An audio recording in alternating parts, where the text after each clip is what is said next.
so multiple fields are coming into the treatment of this: urogynecology, psychiatry, psychology, pain physicians, stimulators. This is a very complex problem. Yeah, so neuropathic pelvic pain is a very complex problem. The treatment of it requires multiple specialists in different fields of medicine. And honestly, this is the pain that may last a lifetime.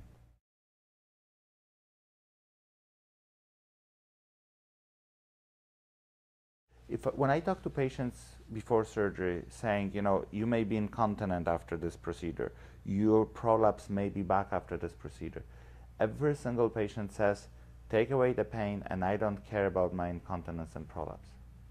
Every single patient.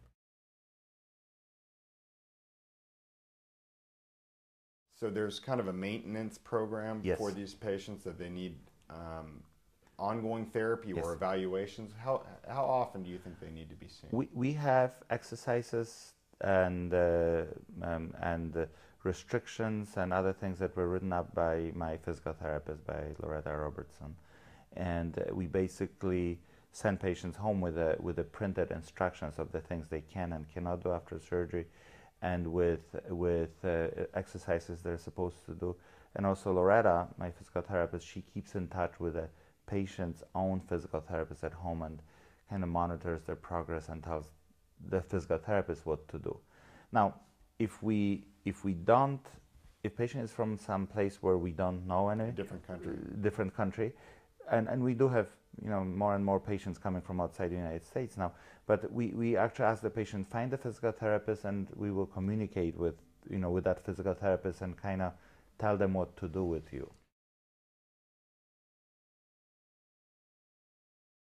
What are the medications people are using chronically for this or inacutely? So patients use medications, you know, specifically for the nerves would be either gabapentin, the Neurontin, or Lyrica, the pregabalin. I do believe that patients need appropriate pain management to prevent that central sensitization or to reverse it. So they need pain management. They need narcotics. How high a dose of narcotics are? I know spinal cord injury pain. There's you need high-dose narcotics to really help the neuropathic pain from spinal cord injury. What kind of doses are these patients requiring to maintain their function? Oh, I've seen patients on really large doses, either methadone or oxycodone, long-acting strong. I leave that up to whoever is doing patient's pain management. The other medications that patients often use is Cymbalta, which is an antidepressant, but it works pretty well for chronic pain. Effexor. As far as muscle relaxants, the one that I really believe it works, it's a compounded suppository of 5 milligrams of Valium and 4 milligrams of baclofen, and it's a vaginal suppository.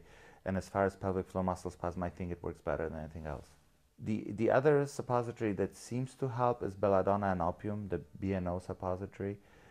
Those are not compounded, they actually are available at the pharmacy. They tend to be more expensive though.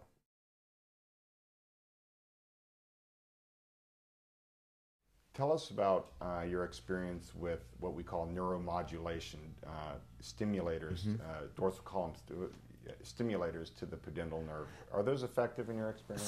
So yes, there's a device called InterStim, which is actually made by Medtronic, and it is made for urinary urgency and frequency. It is not really approved for pain.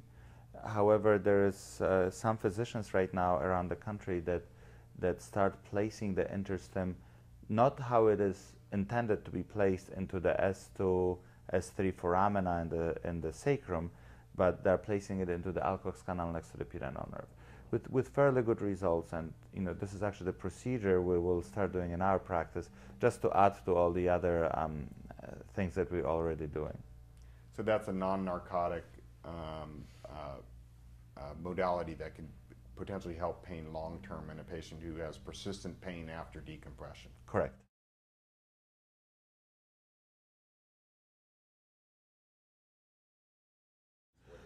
So I think there's a small percentage of patients that are completely pain-free.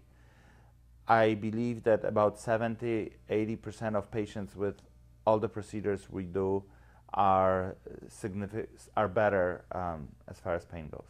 Even after all these procedures, very rarely we eliminate the pain completely.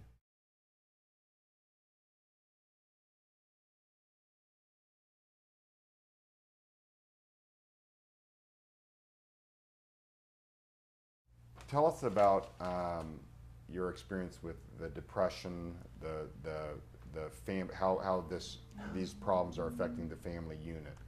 You know, so whenever I come in the room to see a patient with pudendal neuralgia, and let's say it's a husband and a wife, and the wife is the one with pudendal neuralgia pain, I almost always do that. I kind of jokingly say, entering into the room, "So who is the patient?"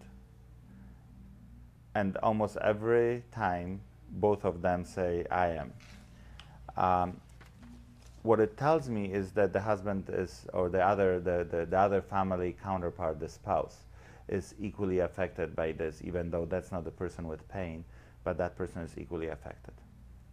Complete lack of sexuality. It is not only that intercourse, intravaginal penetration that hurts, but a lot of these women have pain with sexual arousal, and even the thought of intercourse or a thought of, any thought that gets them aroused will cause pain.